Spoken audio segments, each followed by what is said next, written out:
Hey folks, today is June 29th, I believe. It's a Thursday anyhow. And here's a little bit of an update on the garden. This right here is squash. This is what they call a tromboncino squash. These squash will get up to, the fruit itself will get up to 4 feet long, so they claim. So that's why I've got it on a trellis here, and it grows good on a trellis. Then next to that is the Malabar spinach, which is coming along. It's slow growing at first, but boy, when it does decide to take off, it grows prolifically. And this is the tarp that I'd put down over the grass here to kill that off. I'm expanding my garden another 12 feet wide here. And this blue, white and blue tarp is a shade cloth that I just got laid out here. It's drying off. So, but let's get into the main garden here. I've got some sawdust laid down in between the rows here, but we'll start. Let's start over here. I've got these here sunflowers just coming up all over the place because of the birds. I've been feeding them sunflower seeds, and of course I got there's a tomato plant there, and down in there there's another tomato plant. These, I believe, are Roma tomatoes. Yeah, these are the ones that I'd started from seed a long time ago, and they're coming along good, but it'll be a while before they start producing. And then next to that, I've got pickling cucumbers. Now you can see down in there, there's all kinds of blooms that are coming out on them, but I don't see any fruit that's coming on. I've just got a bunch of blooms that are getting ready to pop open.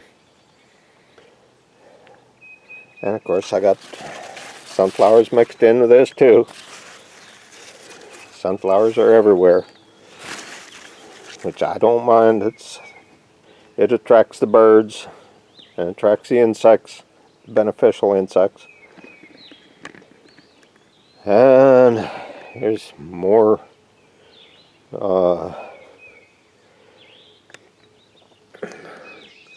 now this right here, this might be a squash. This might be one of them tromboncino squash.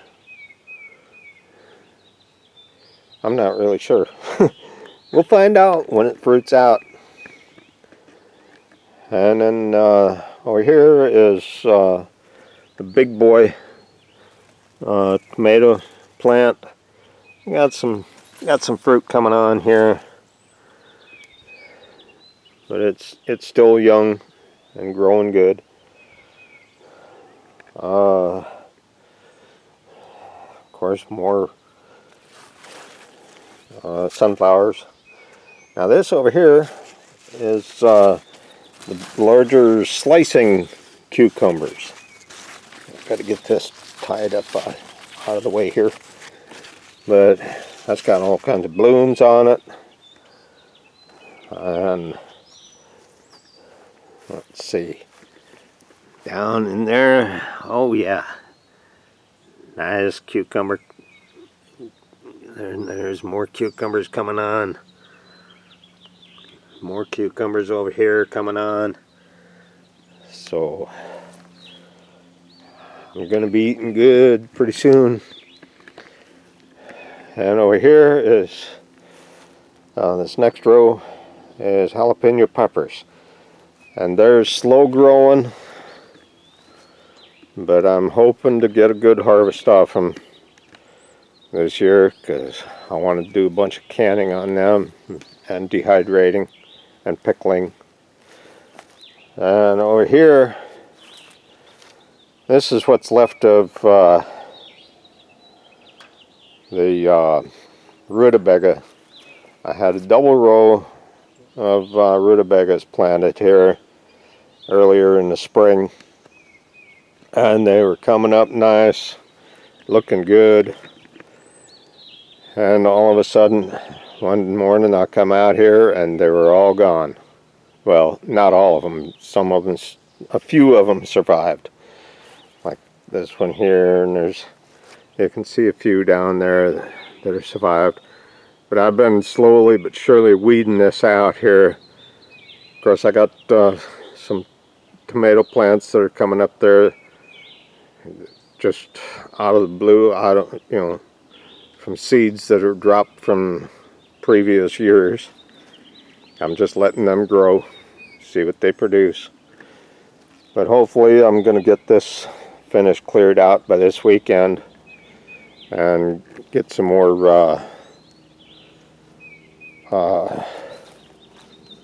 rutabaga planted in here. Now that I got this all fenced in, the rabbits aren't going to get to it no more. And let's see, over here beyond the peppers is, of course, another sunflower that came up from the birds planting it. This right here is beets. I've still got a bunch of thinning to do on this here, so I'm going to have a bunch of beet greens to eat, and then I'm going to have some beets to roast. Oh my goodness, I just noticed this one down in here. That is one good sized beet. Some nice looking beets in there. Oh yeah. But that's a sight to see. And then beyond that is the kale. I've got so much kale that I'm probably going to end up dehydrating a bunch of it and maybe canning a bunch of it. But I'm not going to let it go to waste. And then beyond that is the bok choy. I only had 1 or 2 plants come up, but you can see that it has flowered and gone to seed. All these seed pods on there, I'm going to be trimming off most of these and composting them before the seeds mature. But I'm going to let some of these seed pods go ahead and mature, and I'll collect the seeds for future planting. And then we come on to today's project, which is potatoes. And you can see the plants have pretty much died back now. And I'm going to be digging these up today. This is a 30-foot row, and I'm going to be digging these up and getting them in storage.